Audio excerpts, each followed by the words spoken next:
The regular season is heating up, new stars are emerging, and that means more opportunities to win up to 25 times your cash on Prize Picks, the most exciting way to play daily fantasy sports. Just select 2 or more players, pick more or less on their projection on a wide variety of stats, and place your entry. It's that easy. Let it fly to turn $10 into $250 with just a few taps. Easy gameplay, quick withdrawals, and injury insurance on your picks are what make Prize Picks the #1 daily fantasy sports app. Watch your favorite players and get paid doing it this basketball season. See your entries make progress during the game or make new entries for the second half in the fourth quarter. 3-pointers, assists, rebounds, and everything in between are yours for the taking. Join the Prize Picks community of more than 7 million players who have already signed up. Right now, Prize Picks will match your first deposit of up to $100. Just download the Prize Picks app and use code GET100. That's code GET100 on Prize Picks for a first deposit match of up to $100. Prize Picks. Pick more, pick less. It's that easy.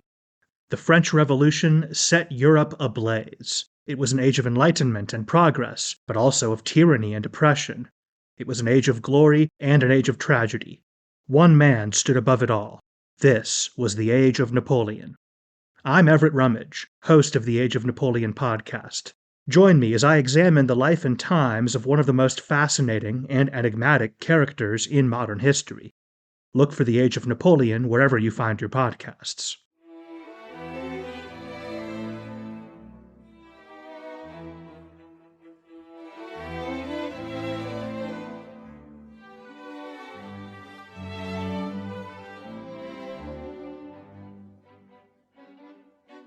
Welcome to Pax Britannica. Season 3, Episode 12, Peace at Last?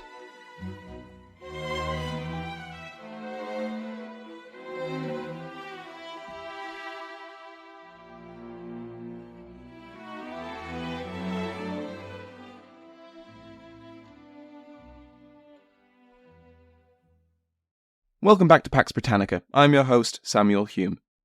Before we begin, I'd like to welcome new members of the House of Lords: Philip Milich, Earl of Canterbury; Matthew, Earl of Heywood; Jamie, Viscount Greenwood; Tom, Baron York; and Baron William. Like all of our patrons, they can now listen to this episode and every other episode ad-free. The new Earls can also listen to the bonus content. Go to patreon.com/Pax Britannica to find out more. Last time, before my office had a power cut for a week and I lost my voice, we covered the dramatic escape of Charles Stuart after his defeat at the Battle of Worcester. King Charles II to some, that rogue Charles Stuart to others, the young royal spent 6 weeks as a fugitive, hiding in the households of royalists and Catholics, sometimes without their knowledge, sleeping in oak trees and in inns packed with Cromwell's soldiers. He took on different disguises: a farmer, a lady's manservant, a very bad kitchen server, and an uptight Puritan telling off his host for drinking and swearing. But after a month and a half, he made it, sailing away from the English coast with a Republican cavalry troop right on his heels. Charles would make his way to Paris, keeping both eyes on the kingdoms of his birthright for any opportunity to take them back. In the aftermath of Worcester, Charles was one of the lucky ones. Cromwell's army was very effective at catching any survivors. Many of those who had been with him at Worcester did not escape England, and they faced imprisonment and death.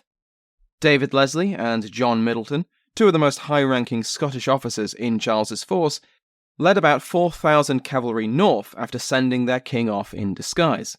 But at Blackstone Edge, both Middleton and Leslie, along with most of the cavalry, were defeated and captured, although Stuart Reid does note that a surprising amount of horsemen actually made the long and dangerous trip home, and they'd be a problem for the occupying English. For his part, Leslie was imprisoned in the Tower of London.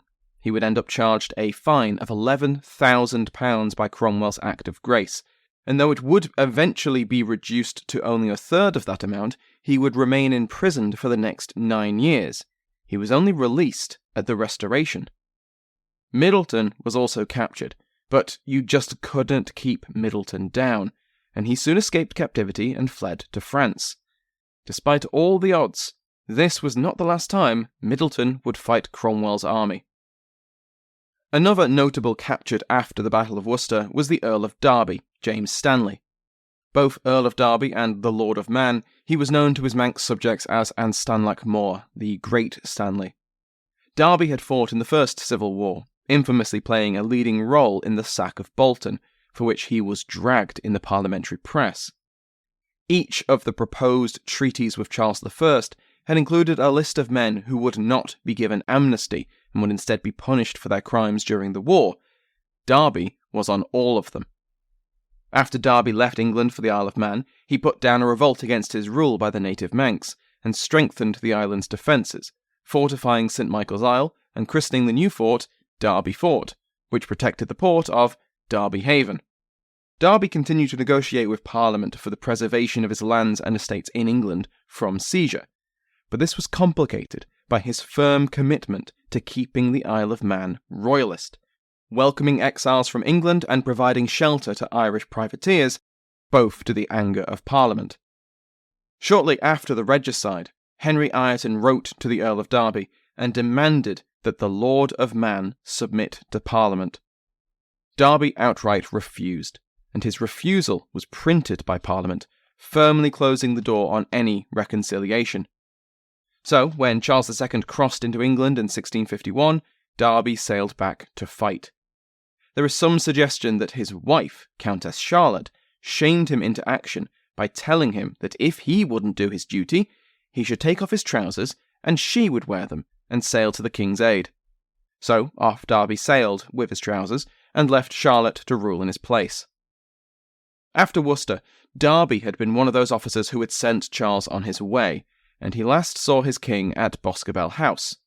Derby himself had sheltered with the owners on the way to Worcester. He left Charles in their care and went north, only to get captured by Commonwealth troops. He was taken to Chester Castle, where, despite pleas for mercy from Cromwell himself, he was put on trial for treason and found guilty. On the 15th of October, Derby was executed at Bolton, as a reminder of his crimes there. Meanwhile, back in the Isle of Man, Countess Charlotte received news of Worcester, and new demands from London to surrender the island. With no word from her husband, she opened negotiations, which sparked another rebellion from the Manx, and the militia turned against her. The strong walls of Castle Rushen and Peel Castle, and the professional soldiers garrisoning both strongholds, kept the Countess in power, but soon Republican soldiers arrived. The army arrived outside Castle Rushen with two messages for the Countess. First, the demand for the immediate surrender of the castle and the Isle of Man. The second, James Stanley, the 7th Earl of Derby, was dead. This second piece of news broke Charlotte's resolve, and she ordered the gates opened.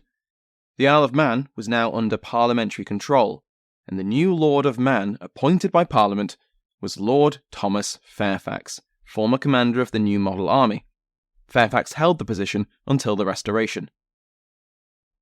As you might have noticed last episode, the Republic was turning its attention to the Channel Islands of Jersey and Guernsey. Like the Isle of Man, these islands were not technically part of the Kingdom of England, much like today, when all three islands are self-governing crown dependencies and not part of the United Kingdom. Jersey was held by the royalist Sir George Carteret, who had been governing with a very heavy hand. Republican forces landed on the 20th of October and faced an island which was still generally royalist-leaning, but which had little spirit for resistance. Partly due to the complete defeat of the king's cause, and partly because Carteret's rule was deeply unpopular. Most of the older castles surrendered quickly, and the militia fled from skirmishes before they could become battles. The more modern fort of Elizabeth Castle, commanded by Carteret himself, held out for 7 weeks, but with supplies running low and no help on the way, Carteret accepted generous terms. He went into exile, joining his king in France. News of Jersey's surrender was taken to neighbouring Guernsey, which had been mostly parliamentarian. Many Calvinists had settled on the island after fleeing persecution in France. But one of the forts, Castle Cornet, was held by a die-hard royalist, and from his position he'd dominated the rest of the island. But once news of Jersey's fall came, he too surrendered on the 9th of December, 1651. Another ember of royalism was snuffed out. In Scotland, things had not gone any better for the royalist cause after Charles dashed south. Just days after Charles led his army out of Stirling, George Monk arrived at the city gates on the 6th of August. The town immediately surrendered, but Stirling Castle was no easy target. Like Edinburgh Castle, it sits on a volcanic crag, with steep cliffs on 3 sides.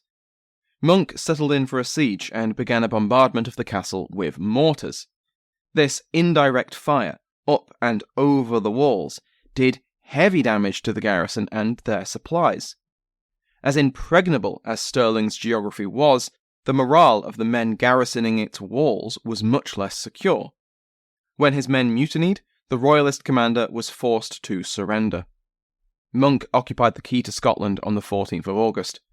A week after taking Stirling, Monk arrived outside the walls of Dundee. When the town refused to surrender, it was put under siege. As Dundee was encircled, Monk sent a force of cavalry northwest, towards Alyth. What was at Alyth?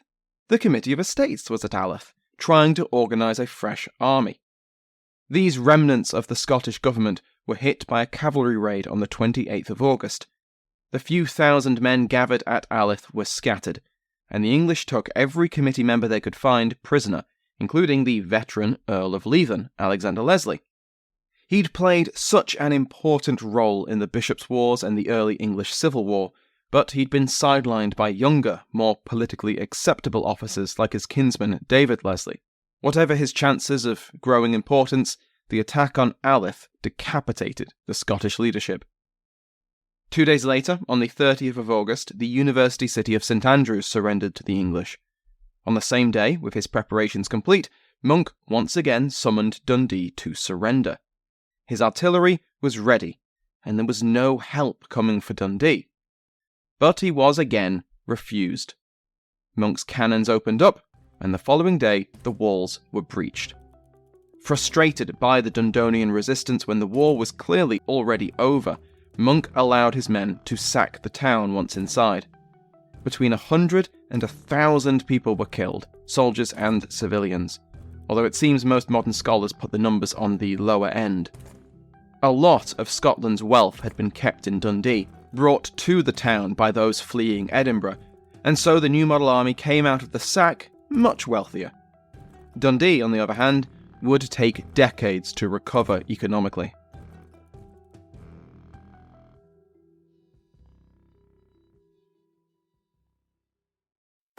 Fargo, the new virtual assistant from Wells Fargo, makes banking faster and easier. Like this. Fargo, what's my checking account routing number? And this. Fargo, turn off my debit card. And this. Fargo, what did I spend on groceries last month? And that's just the beginning. Do you, Fargo? You can.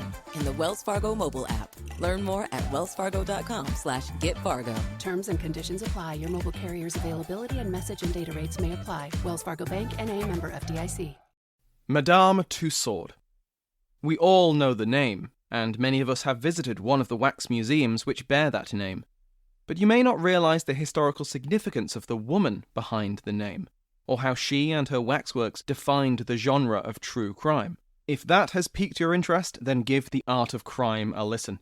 The Art of Crime is a history podcast by Gavin Whitehead, a historian of Victorian theatre, all about the unlikely collisions between true crime and the arts. If you enjoy the detail of Pax Britannica, then you'll love The Art of Crime.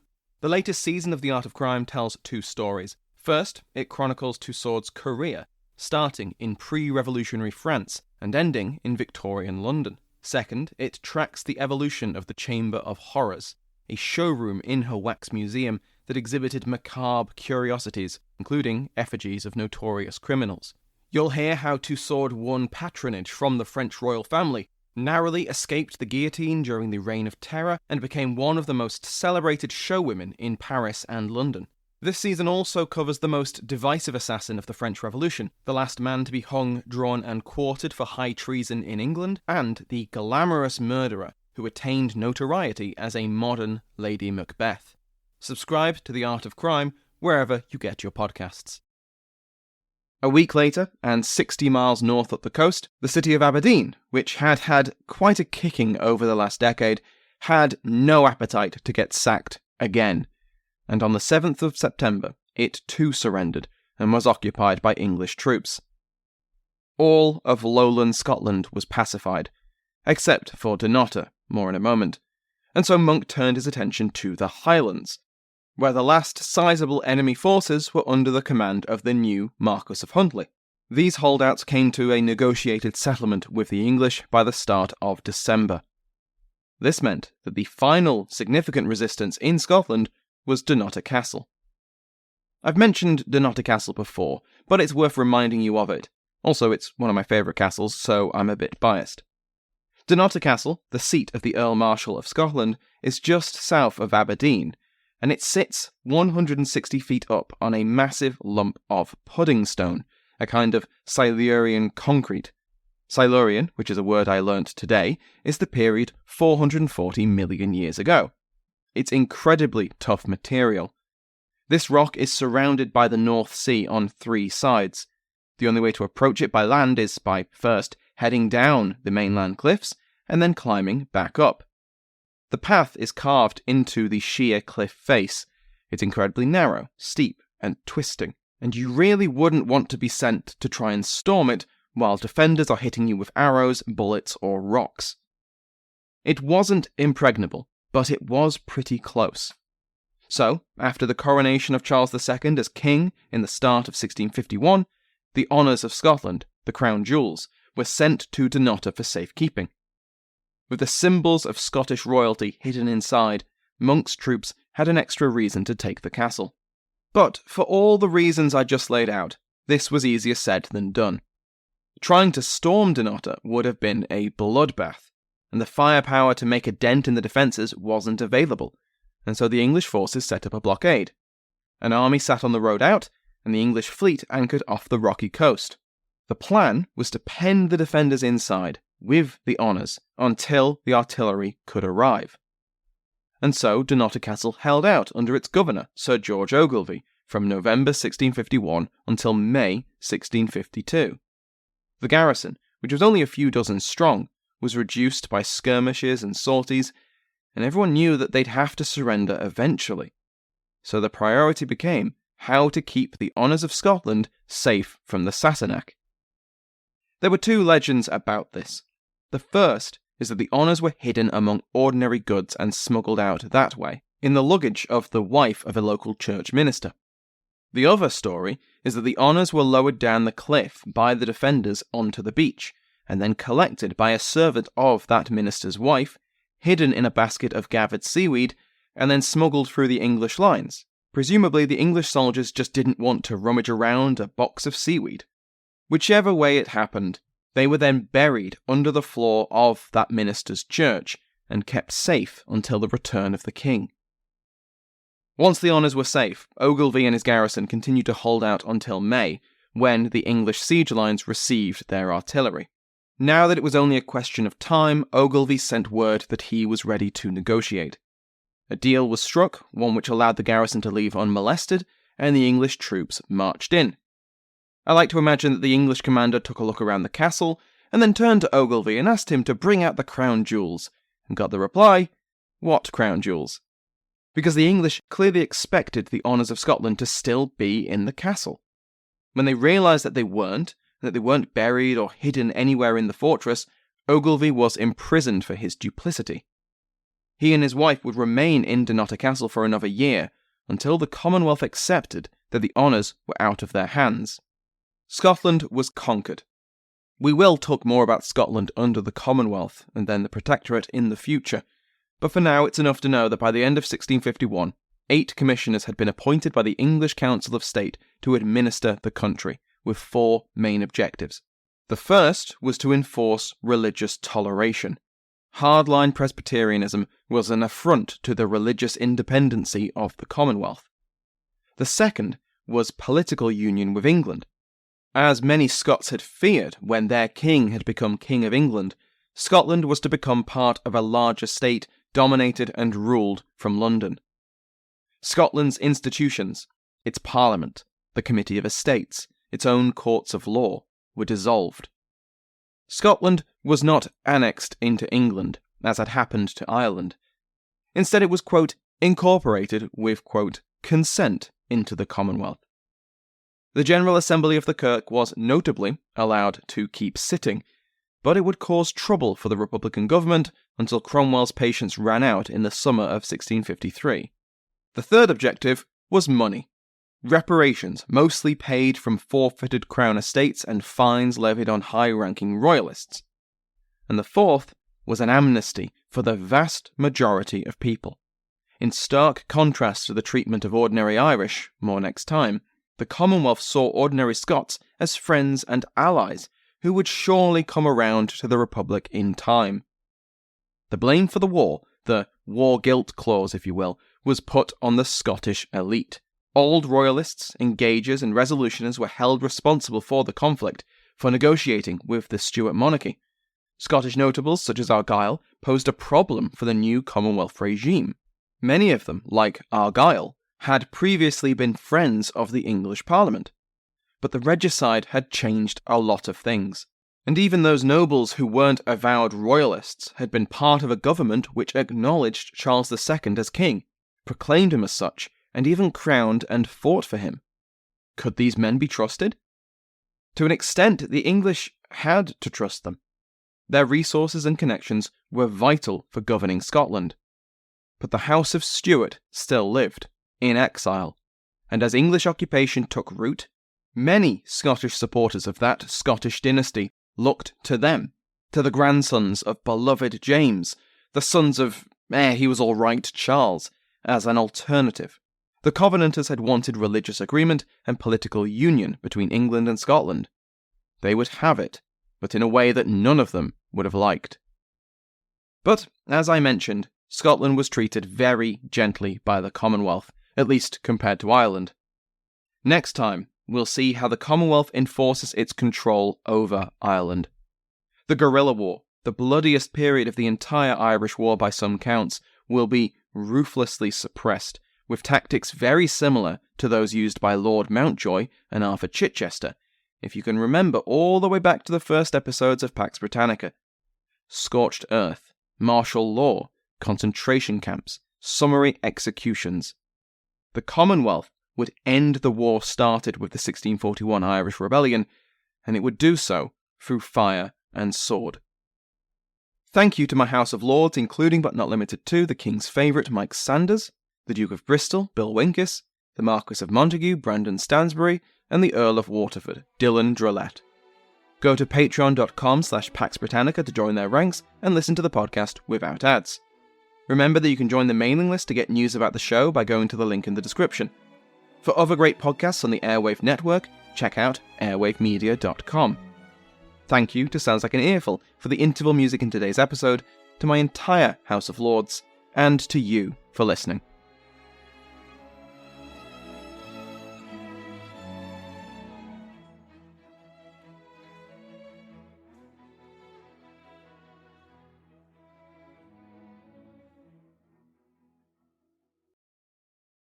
The regular season is heating up. New stars are emerging, and that means more opportunities to win up to 25 times your cash on Prize Picks, the most exciting way to play daily fantasy sports. Just select 2 or more players, pick more or less on their projection on a wide variety of stats, and place your entry. It's that easy. Let it fly to turn $10 into $250 with just a few taps. Easy gameplay, quick withdrawals, and injury insurance on your picks are what make Prize Picks the #1 daily fantasy sports app. Watch your favorite players and get paid doing it this basketball season. See your entries make progress during the game or make new entries for the second half and the fourth quarter. 3-pointers, assists, rebounds, and everything in between are yours for the taking. Join the Prize Picks community of more than 7 million players who have already signed up. Right now, Prize Picks will match your first deposit of up to $100. Just download the Prize Picks app and use code GET100. That's code GET100 on Prize Picks for a first deposit match of up to $100. Prize Picks. Pick more, pick less. It's that easy.